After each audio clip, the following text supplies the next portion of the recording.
Hey everyone, Nathan here, Absurd Being. Alright, so this is part 2, the perceived world, and the last chapter, the last section of this chapter, others and the human world. I think I'm going to, I really should break this up into 2 or 3 videos, but I'm just going to push through. You probably can already see how long this video is. I don't know yet how long it's going to be, but I guess this is going to be a big one.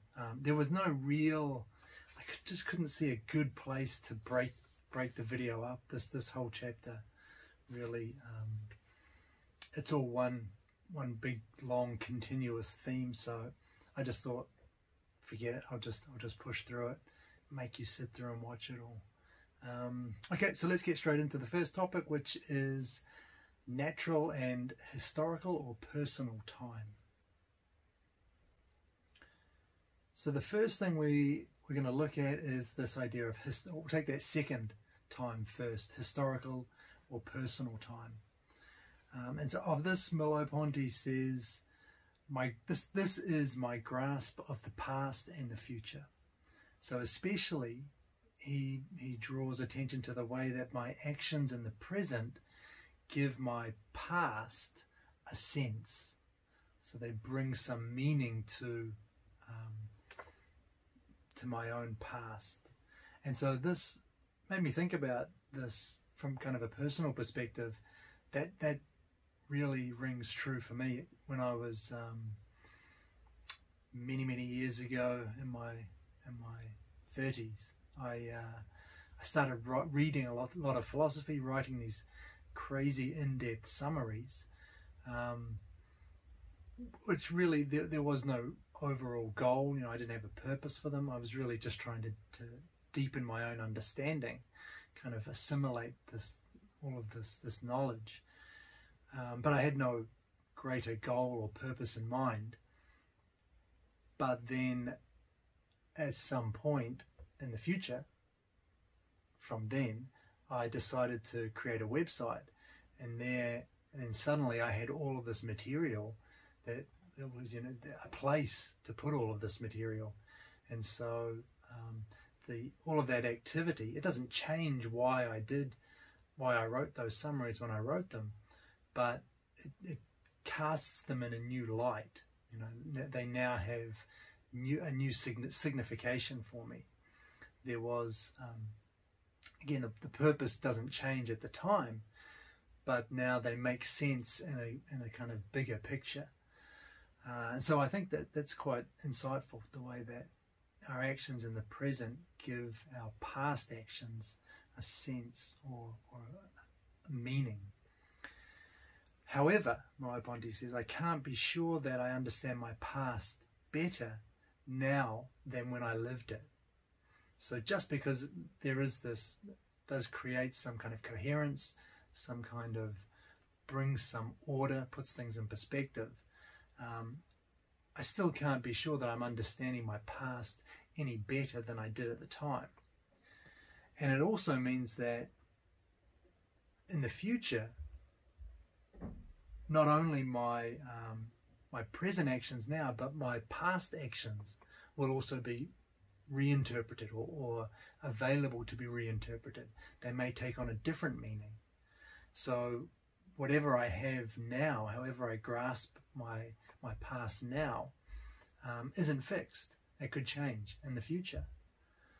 So there's this, it's not artificial, but there is this sense of kind of fluidity. It's not fixed. Whatever we decide, however we decide to interpret and understand our pasts, isn't set in stone. And so there's this element of incompleteness. There's that theme that's running through this whole book, right? Incompleteness, ambiguity. So we see that in this sense of historical or personal time. And I've got a quote for you. My hold on the past and my hold on the future are precarious, and my possession of my own time is always deferred until the moment when I fully understand myself. But that moment can never arrive, since it would again be a moment, bordered by the horizon of a future and would in turn require further developments in order to be understood. So just making clear that idea, my life is always incomplete. It's always a work in progress. There's no point at which I can stop and say, this is what it was all about, because it could change at any moment in the future. And the reason for this, then, the reason that we have this incompleteness, this incomplete aspect to our lives, is that our lives are always entangled with natural time. So this is that other aspect of time that Merleau-Ponty wants to raise here. So natural time, what is this? It's basically the way that moments flow. That's essentially what it is. The transcendence of moments and the move from present to future. So the way that these individual, if we can think kind of, we can think about them in this way, these separate moments progress, or we progress through these separate moments. And in a way, it's kind of like thinking, this is like time as flowing, as moving, whereas what we looked at before, the historical and personal time, was more from a fixed perspective. You know, we were considering my past as a kind of a block from this present. So the reason that our historical or personal time is never fixed is because natural time is kind of pushing us on, always moving us forward. The problem with natural time then, or the good thing about natural time, is it establishes my history. And that's what we talked about before. It opens me up to a new future, which allows me to grasp more of my present. So I can get a better sense of this moment from the future. When I look back on it, I can see it in context. I can see more of this moment. Things that I can't see now will become available to me in the future. So that's what's good about natural time, is it moves us forward into this place from which we have a bigger perspective. We can see this moment in more context. However, it also compromises my history, because I can never grasp the present. I can never grasp the present as I live it with certainty. So it's always incomplete. I'm always waiting for the future when it will be revealed to me in more detail. So it gives us both. It gives us, there's a positive and there's a negative with it. And so because natural time sweeps me along into a personal existence, this whole thing of which isn't constituted by me, so there's this element of impersonality again, my perceptions all appear against a background of nature. And that's basically that transcendental field.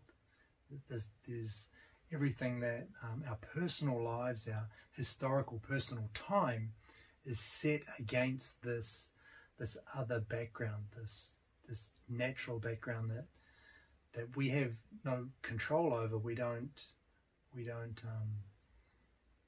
can't exert any control over this background, but it's what makes the individual details, the specific particularities of our lives, stand out for us. That's what gives them meaning. So that's everything we've talked about here, the thing in the world, basically, and the way that these appear for us then as absolute mysteries, these things that they're characterized by insurmountable plenitude, by horizons. They're bounded by horizons for us. So we can never get this complete picture laid out before us as if we were a constituting consciousness. So that's natural time. That's natural time and historical personal time. And the idea, if I just were to kind of summarize that, the historical personal time plays out against this background of natural time, which is constantly moving us forward. And that's the impersonal dimension to our existence. So we have then this impersonal nature at the core of my personal life. And this is the same with our personal behaviors, which are embedded in a cultural world full of tools, which are rich in meaning, full of things that we've constructed that have meaning for us, that are significant for us in society, in the societies that we live in. But these tools, these things, these cultural items are also, Merleau-Ponty says, sedimented on the outside. So they appear as anonymous things as well. At the same time as they're imbued with meaning, they also have this anonymous dimension. They appear for us with this detached, kind of impersonal quality. And so that's the parallel. We talked about personal time, natural time, appearing on this kind of impersonal natural time. Same here, our personal behaviors appear on this impersonal, anonymous, objective background of cultural objects. So Merleau-Ponty asks the question here, how is it possible that this objective spirit inhabits these tools? How is it possible that these things around us, these cultural items, which are they have meaning, they have significance, how is it that there's also this anonymous dimension to them? They also appear with a quality of with an impersonal quality. And that's the question that's going to drive him for the next 20 minutes maybe. And for this we'll turn to look at the concept of the other. So we start here not talking about the other, actually. We start by talking about cultural objects. So cultural objects, we've already said they're experienced under a veil of anonymity. And what Merleau-Ponty meant by that is, if you think about the sentence, and this is his sentence obviously, one uses the pipe for smoking. So this was, I guess, back in the days when many people used pipes. Funny, Sartre uses counting cigarettes as his example, I guess. It's a sign of the times. So anyway, one uses the pipe for smoking. One is that anonymous, impersonal aspect to the pipe. Yes, it has meaning. It manifests in a world in which it has significance for us. We understand what to do with the pipe, but it still appears with this anonymous dimension to it. One uses the pipe for smoking. A person is this general kind of sense that comes with that object. And so this is the question: how can a human action or thought, which is necessarily first person, how can that be experienced in the mode of the one? So that's the question that Merleau-Ponty was asking here. How is it possible this objective spirit inhabits these tools? And one answer he suggests, or he says will be suggested, is that the I here is general. So it's just, we can see, we can understand the I use the pipe for smoking. We can understand that I in a general sense, kind of step back from it and appreciate that this I applies to everybody, not just one person.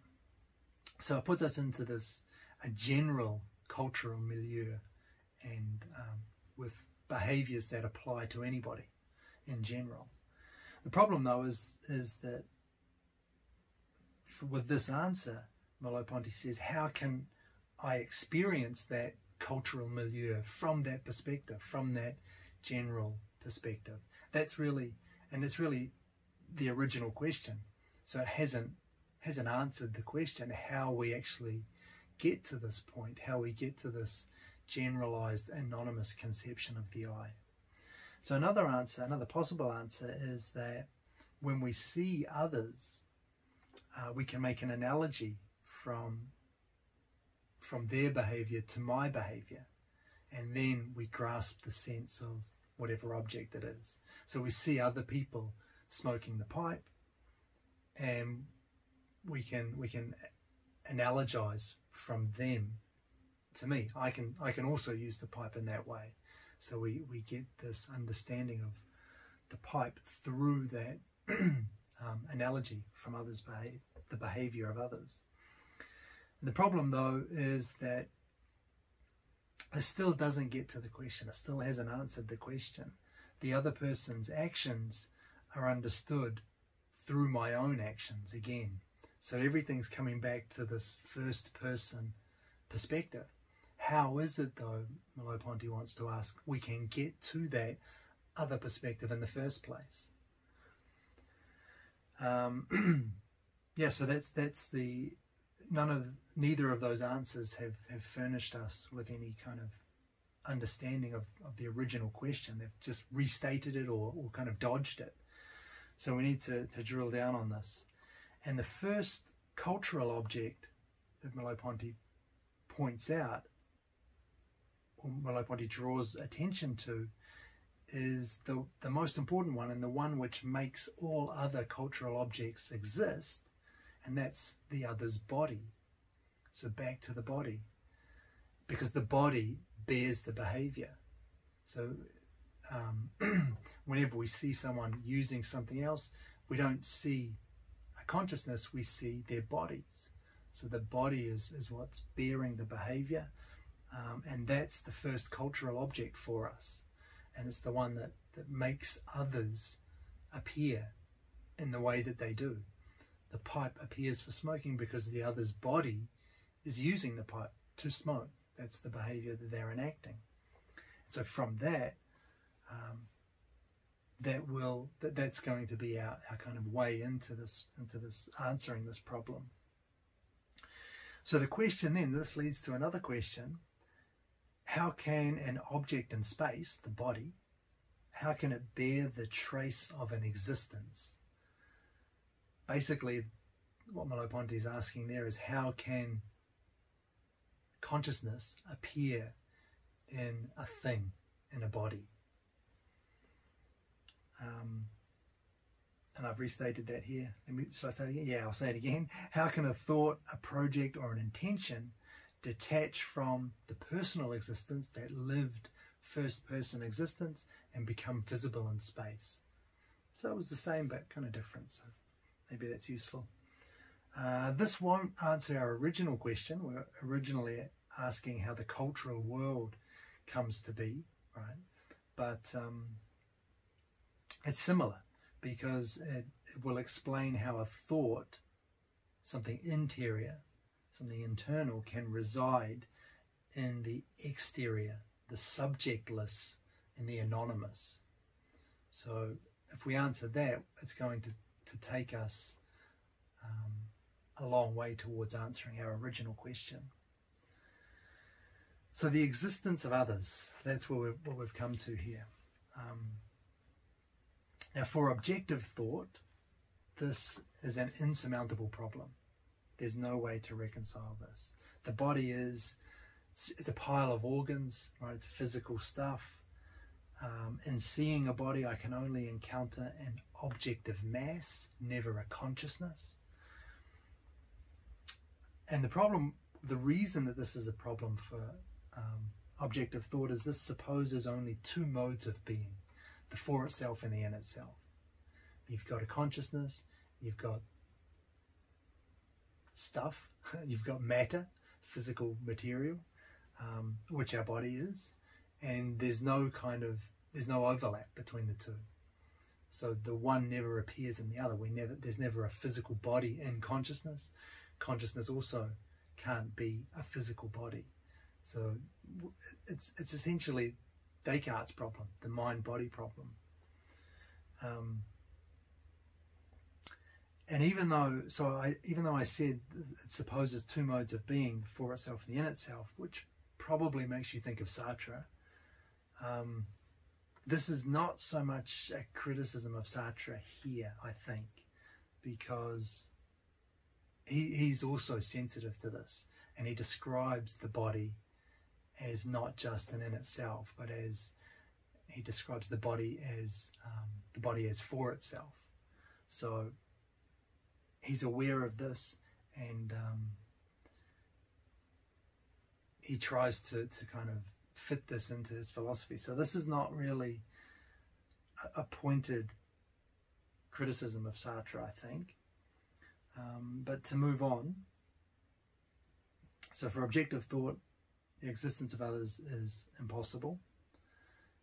To think the other would then mean putting a consciousness into the world of objects.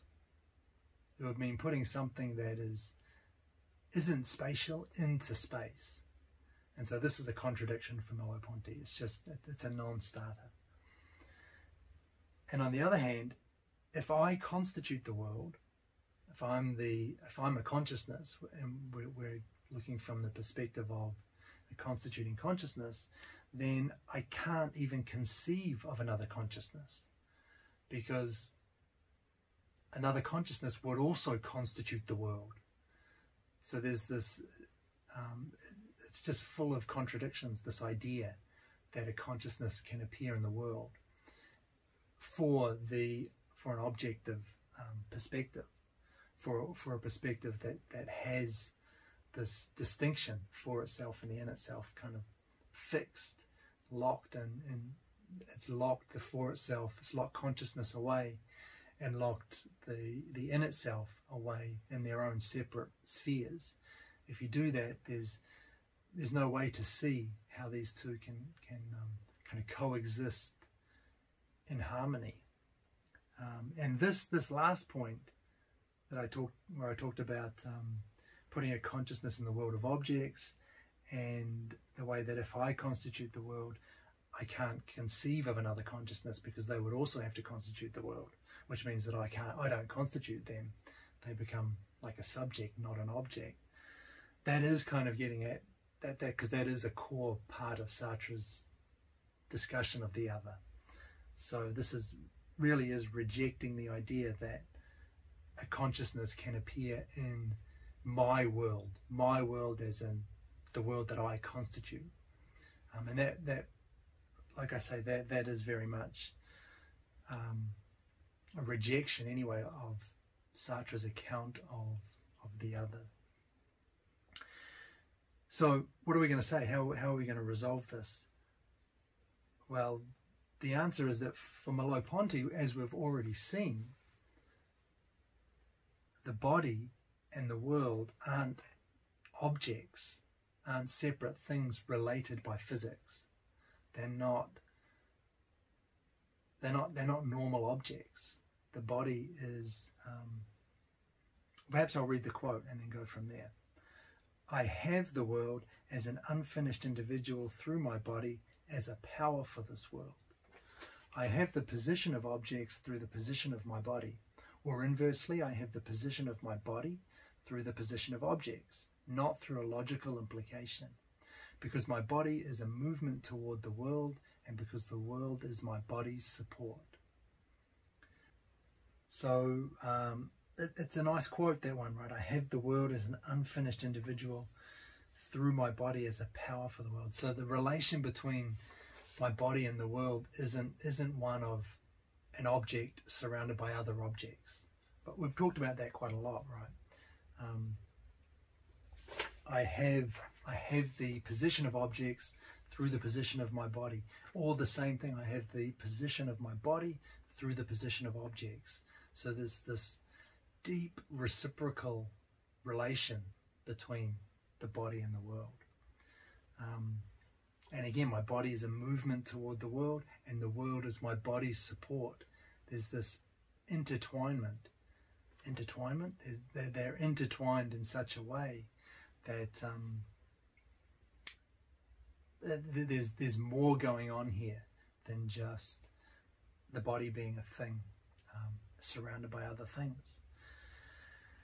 So, okay, there aren't two separate things here. World and body aren't separate things that we can assess on their own and then try and fit them back together. But also, there isn't an I and a body. So there isn't that duality either. we've got the I is embodied, the I is the body. And so just bringing all of these things together lets us see that there's a deeper connection between all of these facets. And that's going to become important because, remember, we're trying to understand how the other can exist for us, how we can get a hold on the other, which is this other consciousness, another subject. So this is all going to be important. Let me give you another quote. If the perceiving subject appears to me who is reflecting upon perception as endowed with a primordial arrangement in relation to the world, drawing with it that bodily thing without which there would be no other things for it, then why should the other bodies that I perceive not be equally inhabited by consciousnesses? If my consciousness has a body, why would other bodies not have consciousnesses? So I know that I understand the deep relation between me, my body, and the world. Why would I not expect that there would be the same connection when I see other bodies around me? And now obviously,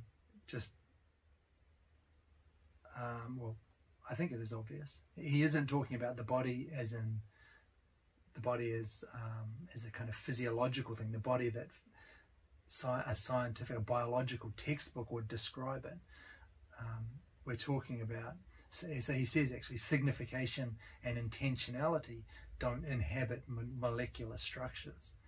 So that's nice. We're not talking about this physical mass, we're talking about the body in a different aspect.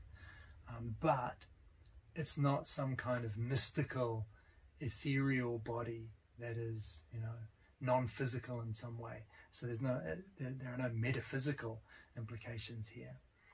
Rather, he's talking about this primordial phenomenon of the body for us. That's what he calls it. The body of human experience. And this is the same thing that Sartre called it, the body. I think he says the body for itself. I think that's what he calls it. But that's the same idea. The body has this, it's not just a thing. It's also this, it's also our point of engagement. It's also, I was going to say vehicle, but that gives the wrong idea. It's not a vehicle. It's not something we inhabit or drive or control. It is our engagement in the world. I think that's the best way to describe it. And also, he isn't talking about consciousness when he talks about consciousness in that quote. He isn't talking about that as a pure for itself, as this kind of separate constituting consciousness. It's a perceptual consciousness. It's the subject of the behavior. So even though we're using those same terms, body, consciousness, we've got to remember that they're not separated out. That the body isn't a thing and consciousness isn't some disembodied locus of consciousness kind of looking out on through the body into the world. So in line with that way of thinking about the body and consciousness, vision then, for example, isn't the thought that one is seeing. It's not a cognitive act. It's not an intellectual understanding. Rather, it's the gaze gearing into the world. So when we look out, when we see, it's not this. It doesn't have this element of cognition behind it. It's not a consciousness manipulating a physical body in order to perceive things. It's deeper than that. It's the gaze gearing into the world. It's grasping the world around it in such a way that it's involved and engaged in that world at the same time. And that means that the other's gaze is the same. So the other's gaze is also this engaged, deeply intertwined, connected perspective on the world. And so, and this is important, when he says in that last quote, when he talks about, I know from myself as a perceiving subject that I have this primordial relation to the world, that I have this body without which nothing else would exist, and therefore, why should I not also believe that other bodies are equally inhabited by a consciousness the same way that my body is? So and this is really important, that's not an argument from analogy. So he's not drawing an analogy saying, okay, well, I know what it's like for me. I have a body and I know that I'm a consciousness. I guess if I see another body doing kind of the same kinds of things that I do, there must be a consciousness in there as well. It's not that type of it's not that type of argument. He's not arguing from analogy, because again, he's not looking at taking my situation and just superimposing it onto another situation and then drawing a conclusion, drawing an inference from that. It's deeper than that. It's not that my body indicates a consciousness. It's that my body is a consciousness in the world. So when I see another body, I'm not drawing an inference, there must be another consciousness there. That is the consciousness. That is their consciousness in the world. So he's not drawing an analogy. And he says, I'm not sure if he says that, but that's definitely implied in this whole discussion. But he says as well, before we could reason from analogy, if we were going to think of this as a reason from analogy, as an argument from analogy, we would have to recognize my consciousness in my behaviors and the others in theirs. And that's presupposing everything already. So to argue this from analogy, to make this, to rest everything on an analogy, it's not going to get us what we want, because in order to make the leap from my body and my consciousness to another body and another consciousness, we've already assumed what we're trying to prove, the existence of the other. Yeah, so I think I've explained that enough. Let me move on. So this idea, actually, that consciousnesses are necessarily embodied and bodies are necessarily consciousness, that's kind of the central idea here. And Merleau-Ponty talks about this with the example of a baby. So he says a 15-month-old baby, it opens its mouth when he pretends to bite its finger. So he grabs the baby's finger, pretends to bite, and the baby also opens its mouth. Now, what's interesting about that is obviously the baby has no intellectual understanding, no cognition is going on here on which it can ground this analogy of my mouth, the baby's finger, and the baby's own mouth. There's no way that they can be reasoning this. This isn't a logical inference for the baby. And I'll read you the quote. Biting immediately has an intersubjective signification for him. He perceives his intentions in his body, perceives my body with his own, and thereby perceives my intentions in his body.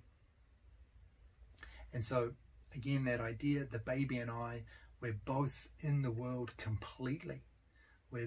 There is no hidden consciousness standing back, which you have to make an inference from the physical that we can see. That connection And that fact that the baby and I are both in the world completely means that the connection between us is immediate.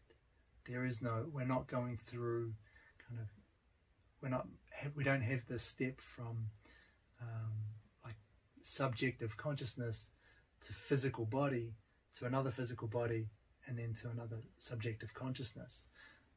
That the whole thing is happening on the same plane. So there are no inferences being drawn.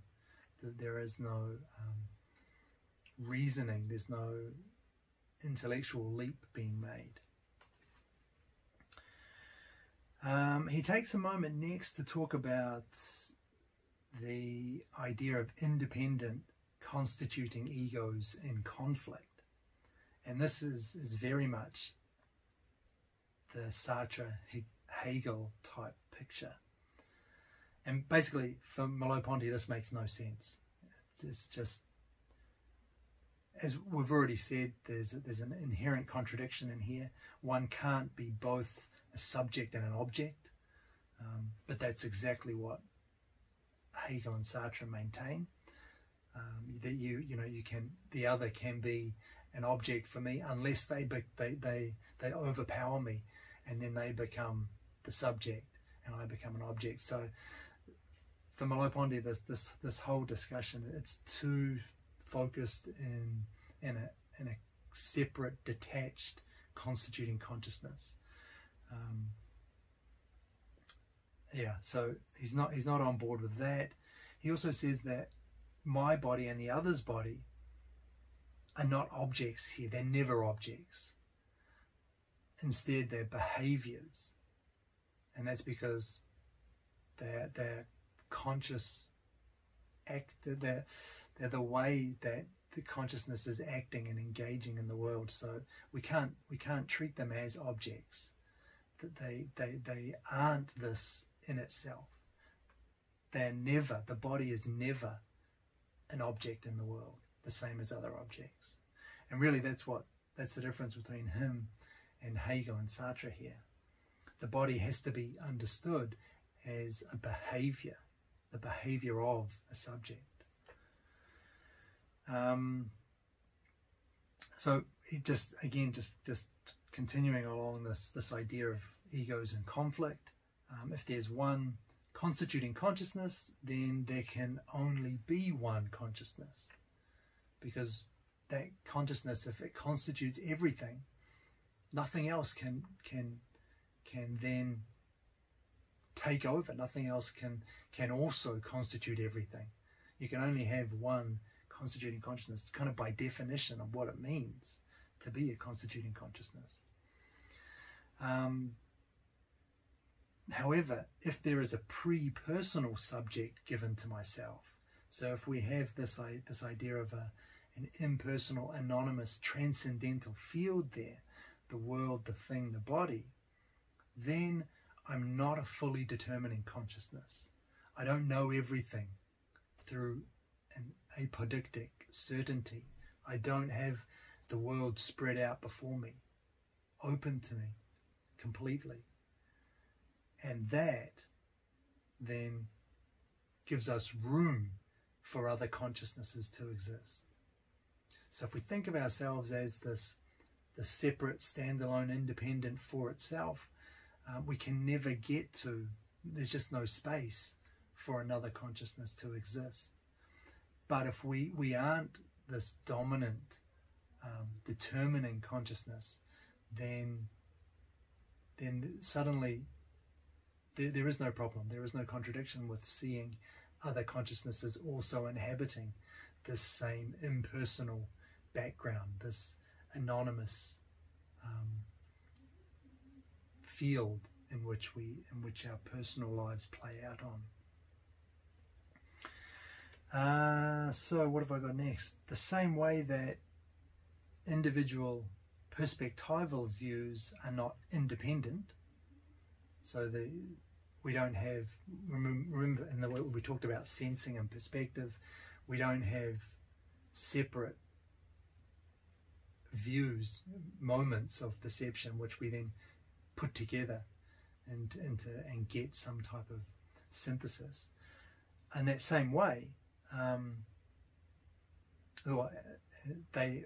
when we have those different views, when we get successive perceptions, they, instead of being independent things that we string together, they're things that kind of slip into each other, and in that way they make a whole.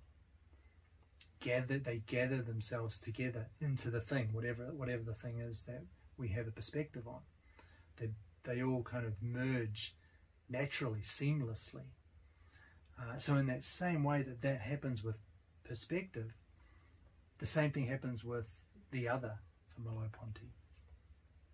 So my perspective slips into the other's perspective, and as the whole thing's gathered together, not in a thing, but in the world. So my perspective becomes just a different perspective in relation to the other's perspective. Lots of perspectives. But you can see the analogy, maybe, between, my own I want to use a different word, my own Abschattung, my own appearance. So that appearance that I have as I'm moving towards an object, say I have successive appearances, and each one of those appearances blends into the other in such a way that the thing reveals itself. We have the same idea here. My perspective and the other's perspective, they blend into each other. And what we get as a result is the world instead of this particular thing. So this then allows a communication of consciousnesses in a single world. So nice. So we've seen how the other can exist for us and how we can both fit together. There's enough room for us in the world. And this basically means that objects around me get a new layer of signification. And that layer then is not just what I can do with them, but also what this other behavior is about to do with them, or what this other behavior can do with them, or what I've seen this other behavior do with them. So this is the answer to that original question that we posed at the beginning. How is it that there's this objective dimension to things? And it's through the other's behavior, not as a constituting consciousness operating in the world kind of vicariously through a body, but as being engaged in the world as a different perspective from my own. And in the same way that my perspectives reveal to me the thing, my perspective and the other's perspectives reveal to me the world.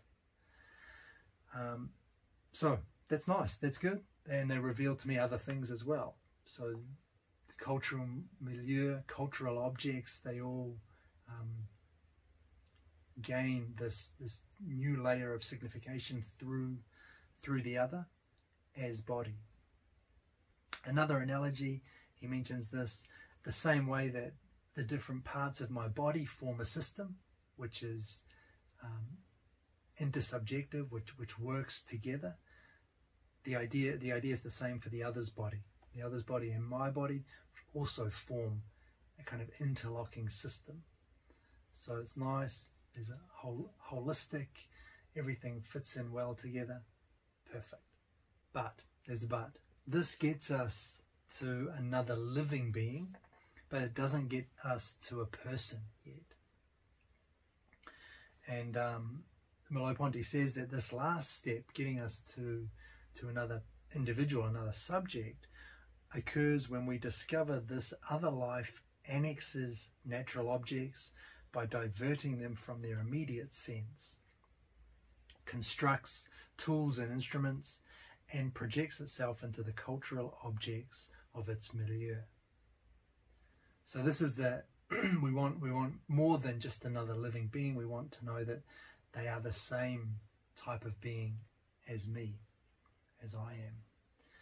And there's one cultural object in particular which will get us to this, which will let us see the other as this being, that this living being that annexes natural objects, that constructs tools and instruments and projects itself into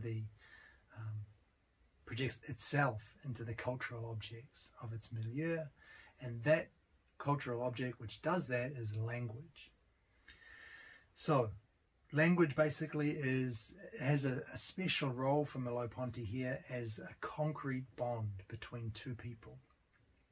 Let me give you a quote. In the experience of dialogue, a common ground is constituted between me and another. My thought and his form a single fabric. Here there is a being shared by two, and the other person is no longer for me a simple behaviour in my transcendental field, nor for that matter am I a simple behaviour in his. We are for each other, collaborators in perfect reciprocity.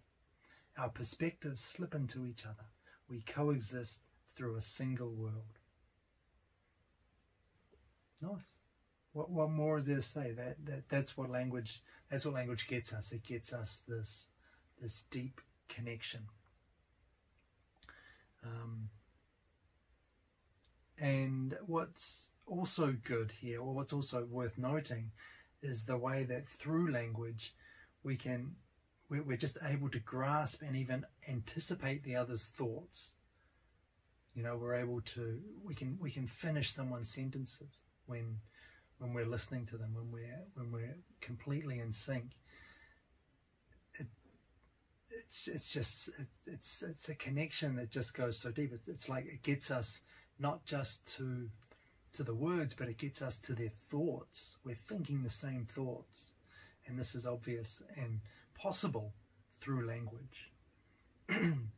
And another thing too, the other draws from me thoughts that I didn't know I possessed.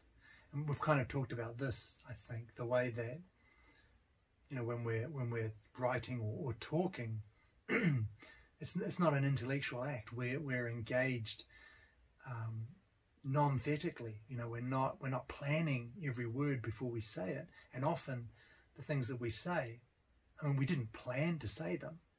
They come out, and the ideas that are drawn out from us through a conversation, they're not things that we've planned in advance. They're not necessarily positions that we've articulated before. And that's the value of communication. And in this case, it serves to establish that deeper bond that we share through communication with another person. Children, so he's going to switch, just same idea, but just changing tack a little bit. Children, he says, believe that their world is immediately accessible to everyone around them. So they don't have this understanding that their world is different, is separate. They have this kind of intuitive grasp of the world that Merleau-Ponty is describing, a world inhabited by multiple consciousnesses and kind of open for everybody. They're unaware. Children are unaware that there is this separation. And the normal story is that at around 12, rationalism kicks in, and the children become aware of themselves as an intellectual consciousness, as a for itself, able to transcend their specific point of view and then reach objective truth. So Merleau-Ponty is not particularly impressed with that, and the central problem is that that no attempt at impartiality could ever let me overcome subjectivity. No matter how hard we try to get to an objective truth, the real truth, it's always subjectively constructed. There is no such thing as an objective truth out there. We're always seeing it through our own existence.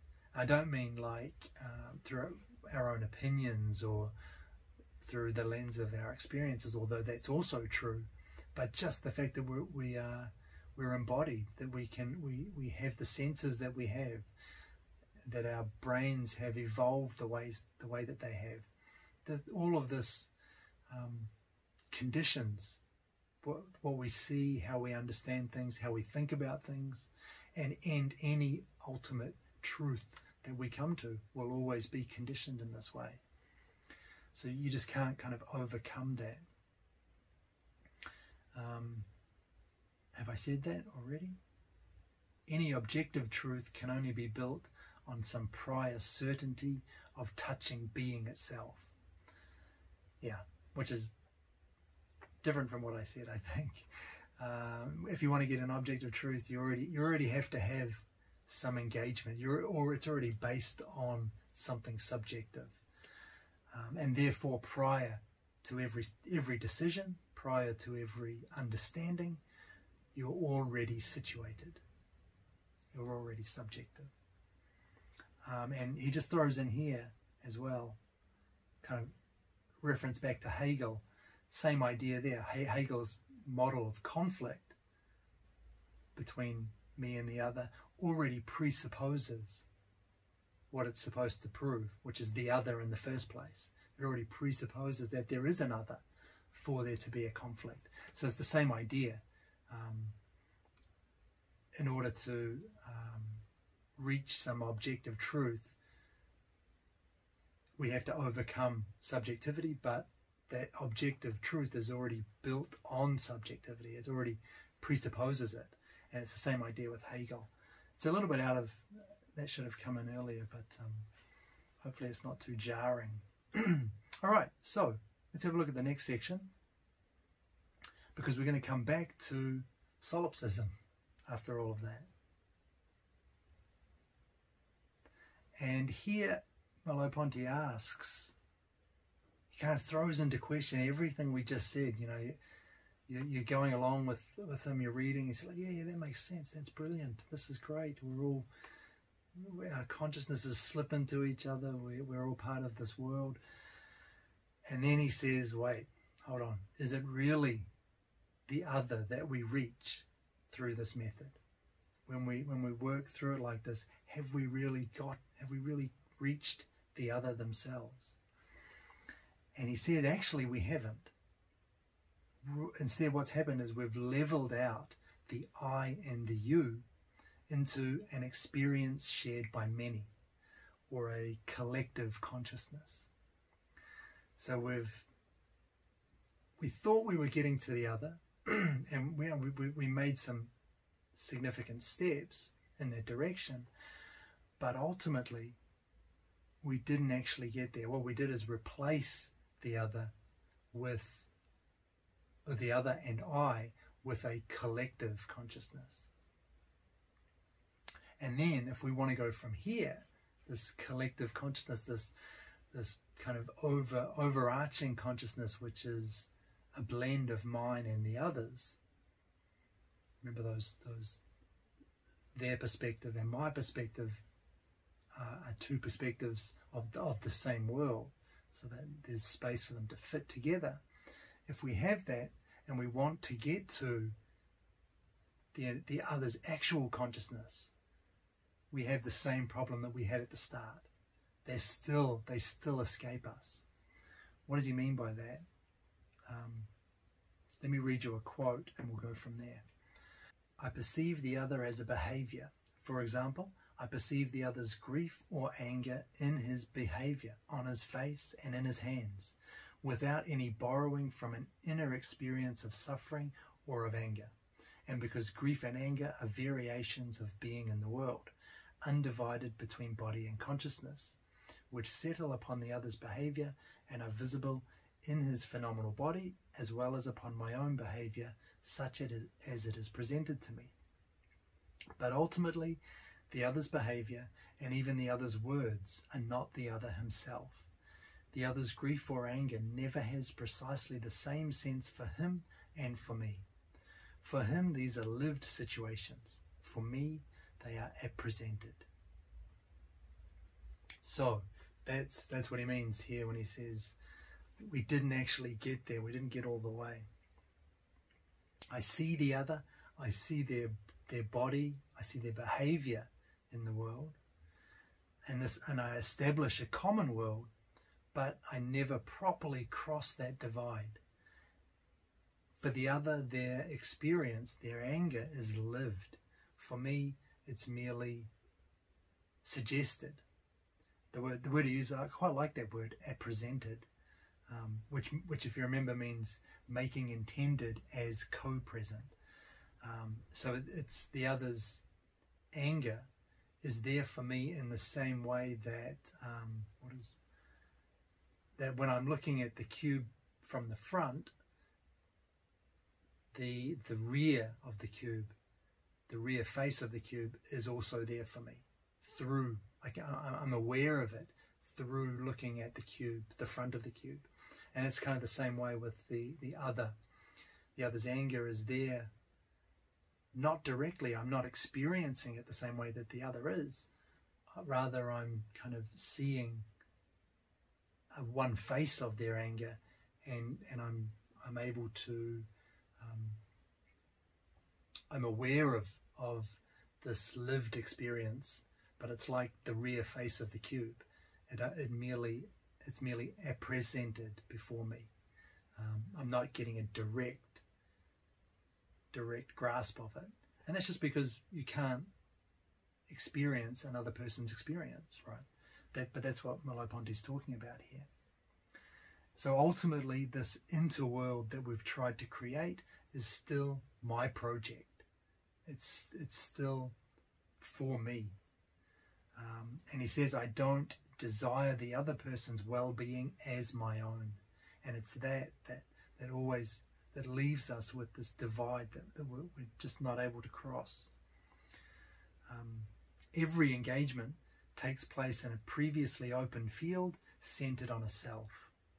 And this is what he calls a lived solipsism that cannot be transcended. So I don't know what you think about that, whether that's disappointing or it seemed like we made such good progress, and then, unfortunately, we just have to pull it back. We did make good progress, but we didn't get there, and we can't get there.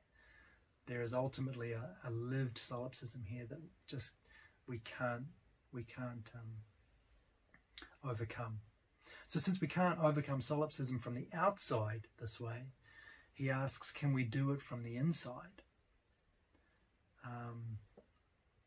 We can only recognize one ego.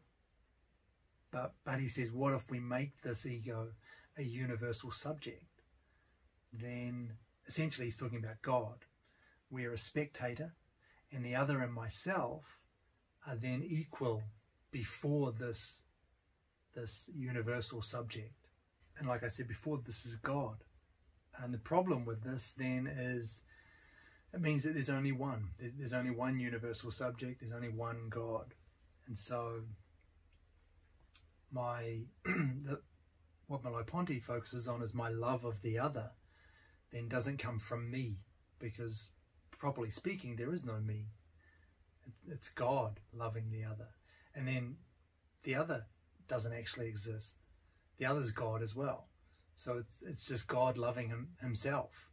So we just kind of lose everything. Then there's no meaning at all, ultimately. If we take that route, we kind of lose our own subjectivity. We lose our own individuality. And then, it's all God loving himself through me and others. So that's not going to, it's not going to overcome anything, because it's like the ultimate solipsism. It doesn't get us, it doesn't overcome it. It just revels in it, wallows in it. So what can we do then?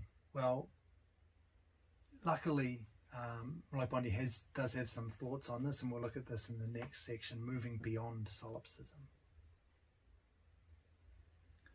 So what can we do here? We've found that there is a kind of fundamental solipsism here that we can't overcome. However, the fact that we can even talk about our solipsism means that we can't be completely lost in it. We can't be we can't be completely isolated, because if we were, we wouldn't even be able to talk about it. We wouldn't have anything else to talk about, because it would just be us, just be me. Actually, you guys wouldn't even be there. It would just be me. So the mere fact that I can discuss this, that I can talk about it and think about it, means that I'm not completely isolated already. I can't be. If that were the case, it would never occur to me to wonder whether I am isolated, whether there is just me. It means that others are present for us in some way, just on the horizon of our lives. So this is good. So we can be sure that there are others. The fact that we're thinking about solipsism kind of reinforces that. It's just that they're not directly before me, they're on the horizon of my life. We've talked a lot about horizons, so that's a really nice, useful analogy, I think. So then Merleau-Ponty asks, how can I reach that point? How can I get to this horizon? So basically then, let's take stock of what we have here. I know I am given, which is to say, this is like Merleau-Ponty's way of saying I'm thrown in the world. I find myself already situated and engaged in a physical and social world. I'm given to myself. And so since I'm given to myself, I'm free, in the sense that I'm never restricted to a particular situation. I'm always able to detach from that situation. I'm always able to step back and consider it, reflect on it. And he calls this a faculty of withdrawal. We always have this, and we talked about this way back in the introduction. And it is one of the ways we're different from the animals. Some animals, they're kind of trapped in the present. They're unable to step back from that and kind of reflect. We're able to do that, and in this sense we're free. So through this freedom then, I can deny everything. If I'm free to step back, I'm free to reflect on my situation, my milieu, I'm free to reflect on this world and the others, then I can deny everything. I can deny that others exist. I can reduce them to a physical body composed of particles that are governed by the laws of physics. I can deny everything else. I can deny that the world exists. I can be skeptic. I can be a skeptic. It's a simulation created for me, apparently. So there's no. I can deny everything.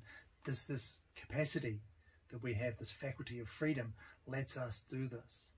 So we can deny everything. However, I can only escape from being into more being.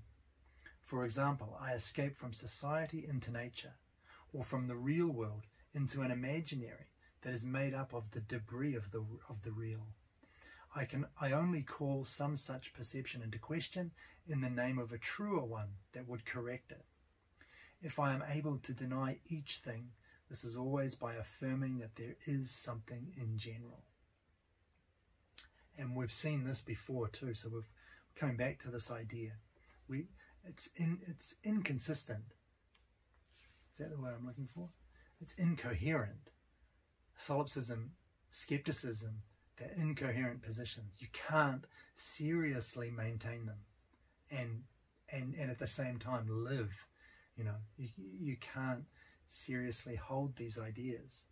We just can't doubt everything. I like that idea. In doubting one thing, we necessarily affirm another. We never go from one position or one situation into like complete nothingness. No one ever does that, because you can't. I mean, what are you then? What are you doing? So whenever we deny something, we always replace it with something else. If the world is a simulation, then it's a simulation created by some other being. So now we've just replaced this world that we claim is real, is fake, and fake. It's not. Don't like using that word anymore. Fake news and all. It's just become a thing. So if this world is a simulation, if it's not real, then we replace it with another one that is real. It's just not at this level of existence. It's outside the computer in this other world. So that's cool. So okay, we can't doubt everything, even though we're free to deny individual things. We never doubt the whole thing. And so, as we saw with Hegel there, his conflict model of the other presupposes that there's someone to be in conflict with, someone to reduce to an object, or to reduce me to an object. We've got the same thing here. Establishing a solipsistic philosophy presupposes a community of speaking people to whom one addresses. If you're really advocating solipsism, you'd never talk about it. Who would you talk about it to? There is no one else. You know, it's so this idea of being thrown into a world already. We're not just the fact that we exist, the fact that we have lives in the world that we do. It's already that fact presupposes that we are in a world, that a world does exist, that there are other beings around us who are subjects the same way that I am. Even a refusal of the other presupposes the other to be refused in the first place. Why would you refuse them if they're not real, if they're not even there? A refusal to communicate is still a mode of communication. Even if you decide, okay, I'm just not even going to say anything to anybody because there is no one else, it's just me. That mere refusal, that fact is already a commitment to the world and to others. If it was genuine, it wouldn't be a problem. There wouldn't be you wouldn't have to refuse anything. So this idea that I'm given, that we're thrown into a world, and it goes back to that what we talked about with the children. The way that they can never overcome their subjectivity and reach an objective truth, because their objective truth is always grounded on their subjective experience. Same here. You can never, no matter what you do, you can never seriously advocate skepticism or solipsism, because you've already been thrown into the world with other people. So these positions just don't make sense. So in general, we can't take solipsism seriously. We can't. By that I mean we can't really maintain it as a serious philosophical option. Same with skepticism. And I've got a quote for this last part here. Solipsism could only be rigorously true of someone who succeeded in tacitly observing his existence without being anything and without doing anything, which is surely impossible, since to exist is to be in the world. Transcendental subjectivity is a revealed subjectivity, meaning that it is revealed to itself and to others, and as such, transcendental subjectivity is an intersubjectivity. So that's kind of the way that we move beyond solipsism, and it's the way that he does it is it's not so much that we've reached out, we've crossed that uncrossable chasm to the other. It's that we realized we didn't need to reach out in the first place. Just the fact that we exist already vouchsafes the other's existence and the existence of the world. our existence presupposes the other as a background upon which we make our way. The world is presupposed as a background. It's a horizon, but it's a horizon for our lives that we can't deny. Could you? So I was thinking about this. I like that, and I think it's nice and it's consistent. But I did wonder, could you still, at the end of all of that, could you still say, oh, hold on, you could be deceived about this whole thing? What if everybody else is just a philosopher's zombie, and there's no consciousness going on? They're just robots, behaving like people. And even that position, though, I think it's untenable, because then you somehow have to explain how you are the only conscious being, how you're the only thing that's not a philosopher's zombie. And I don't think you can really feasibly do that in any kind of coherent way. So yeah, I think we've done it. We've defeated solipsism, but not in the way that we thought we were going to. So that means we can move into the last section here, the social world. And I think I'll start with a quote for this one. So we've rediscovered the social world after the natural world, not as an object or a sum of objects, but as the permanent field or dimension of existence. I can certainly turn away from the social world, but I cannot cease to be situated in relation to it. Our relation to the social, like our relation to the world, is deeper than every explicit perception and deeper than every judgment. It is just as false to place us within society like an object in the midst of other objects as it is to put society in us as an object of thought. And the error on both sides consists in treating the social as an object. So that's pretty clear, I think. So that the social world is a background for us. The same way that we talked about the natural world being a background, a permanent field of our existence, which we can turn away from, we can reject, we can take a position towards, but we can never, we can't deny it consistently. And he talks about other things, a couple of other things that have this same feature, that have the same characteristic of being deeper than our perspective or our judgment would allow.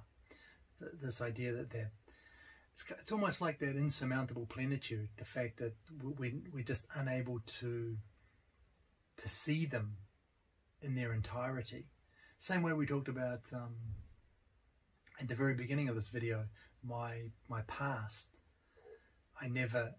My present as I live it, I never see it in its entirety, just by virtue of the fact that I don't know how this present's going to fit into the wider context of time. That's something I can only determine from the future. So it's that this same idea has really been a thread running underneath this whole video. And he talks about a couple of other things here that have this same thread.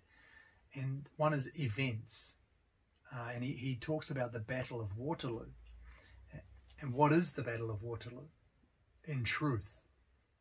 Well, it's not what the emperor sees or the historian writes about, because both of these people only have a perspective. They have one perspective on it, but it's bigger than that perspective.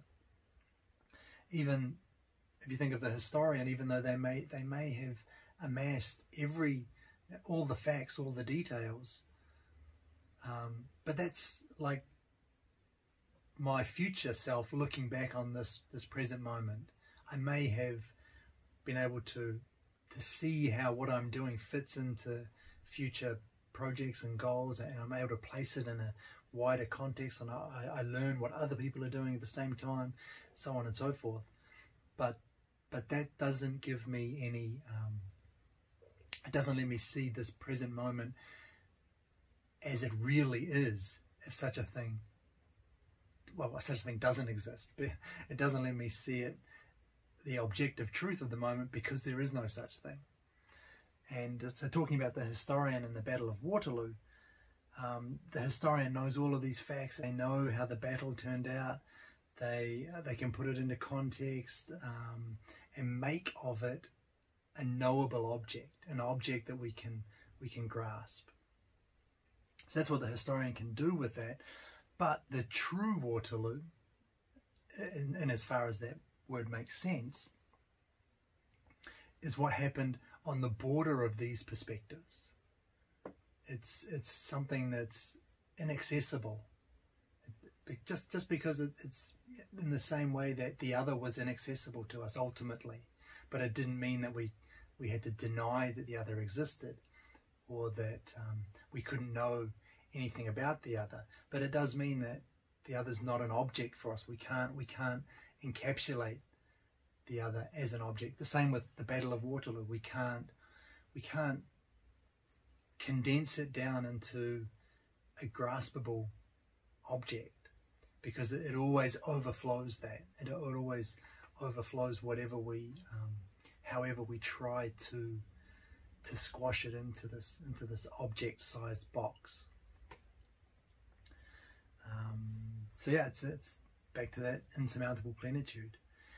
Merleau-Ponty also talks about definitions of class or nation. These are other things that can't be definitively defined and grasped as kind of explicit objects. No definition of a class or a nation completely catches everybody. There are always exceptions. So these then are not clearly delineated things. They're not objects that we can grasp in their entirety. Rather, class and nation are modes of coexistence that solicit the individual, and that's how we have to think of them. And that means that there's a necessary ambiguity again. There's a necessary incompleteness. Back to that. So again, that this idea just again and again it's coming up. So back to the social world. We've rediscovered the social world. The problem with the social world is the same as the problem of our bodies. The same as the problem of our bodies, the natural world, the past, birth and death. Those are all the things that Merleau-Ponty mentions. And the problem is the problem of transcendence. How can I be open to phenomena that transcend me and that nevertheless only exist to the extent that I take them up and live them? And that, again, it's back to that's that original question we had at the beginning. How is it that this thing, actually I think it's a variation on that question, or it's a new question based on that question, similar to that question. How can these things that necessarily transcend me, that exist only on the horizon of my perspectives, how can they exist for me in such a way that I'm able to take them up and live with them, live amongst them? How is this possible? This is what Merleau-Ponty calls the problem of transcendence. So idealism and realism both fail to account for this. And he just takes the idea of the past as his foil for these two positions. If the past is consciousness of the past that constitutes it, so that's idealism. If the past is nothing more than being consciousness of the past that we create, or if it's just brain states, neurons firing, it's a realist tack, then we'd lack the sense of the past because it would always be present. So this is an interesting idea. Actually, I've been thinking about this recently in unrelated subject matter. But yeah, what is it about a memory that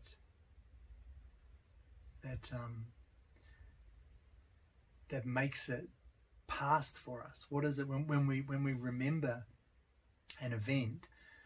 how is it that we remember it as past? Because whatever's happening now is happening in the present. You know, if you remember an event, you're remembering that event now, and the images that you're recalling them now in the present. So what is it that's where is the past here? What is past about a memory? Idealism doesn't get to it, neither does realism. And let me give you the quote. If something of the past is to exist for us, then this can only be in an ambiguous presence, prior to every explicit recollection, like a field that we open onto. It must exist for us, even though we do not think about it, and all of our recollections must be drawn from this opaque mass. Cool. That's really gets to the core, to the heart of this. The past, if a memory is to be past,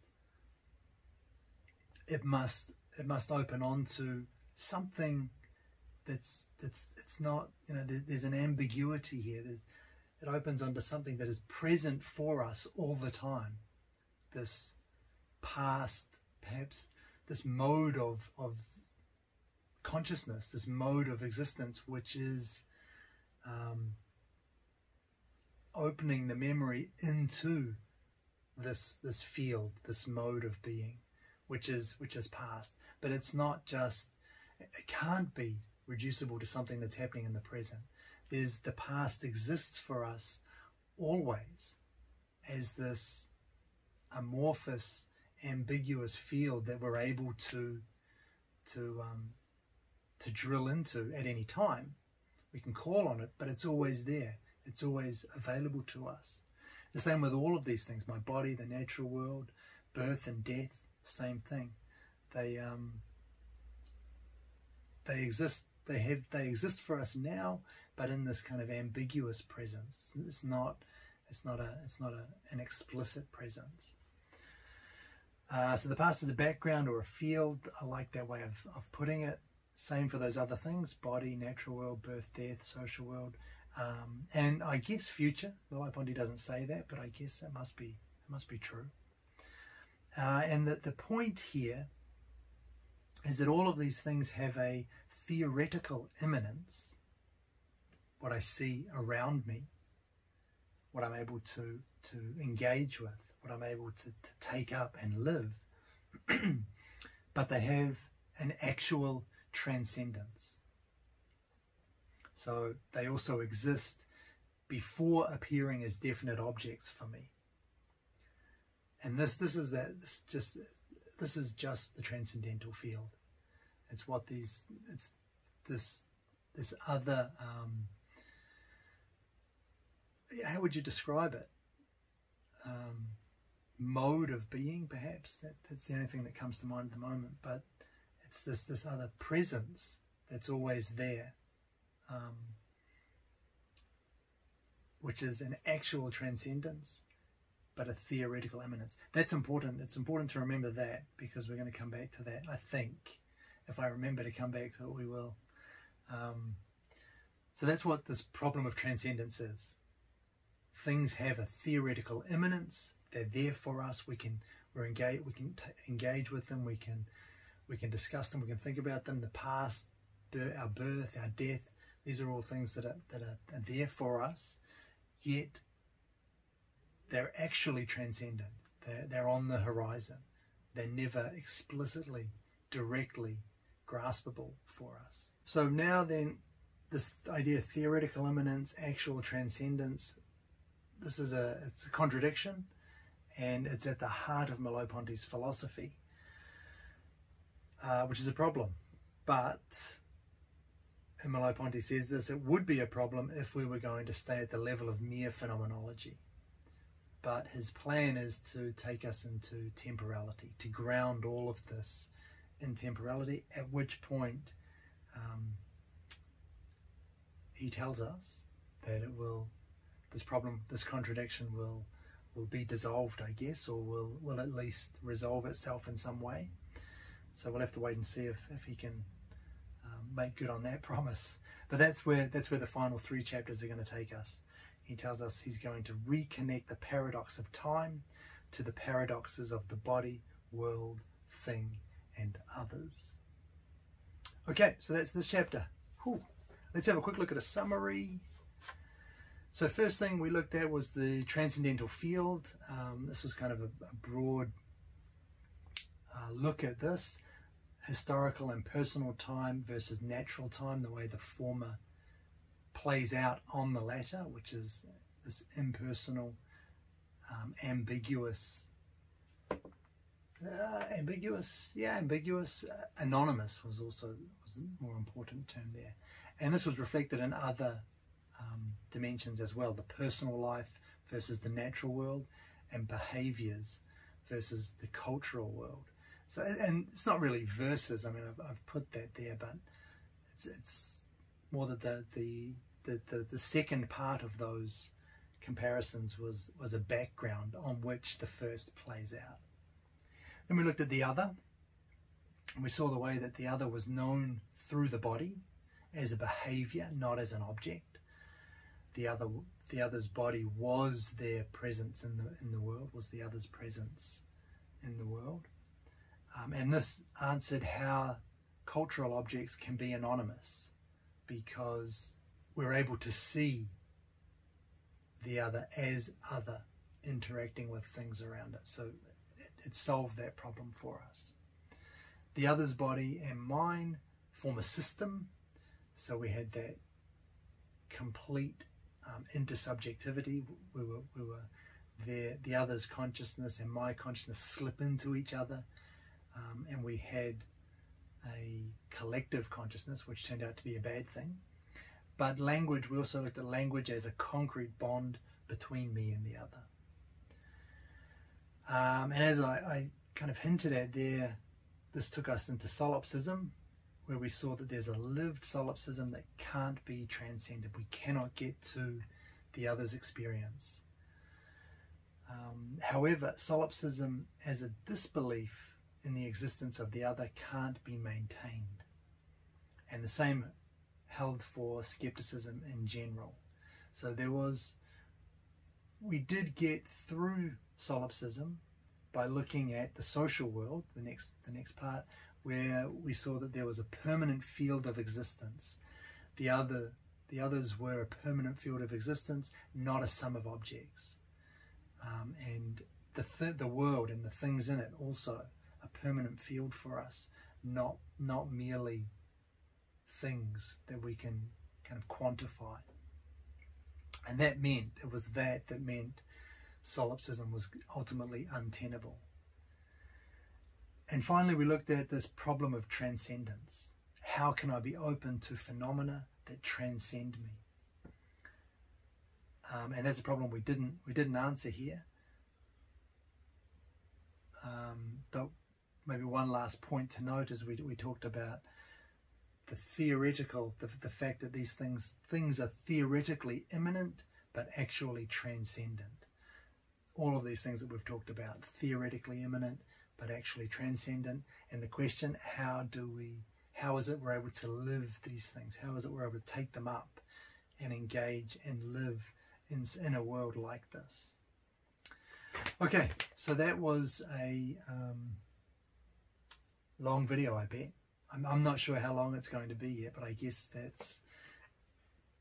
think we're getting close to 2 hours. So sorry for that, but you can take a break in the middle. I'm sure you can figure that out.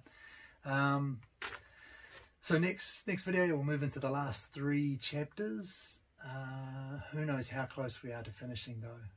I'm guessing 6 videos left. I don't know. This is not the place to speculate on that. Thanks for listening. I'm really glad to hear from some of you. It sounds like people are getting something out of this, which is nice. So thank you for that, and I'll catch you in the next video.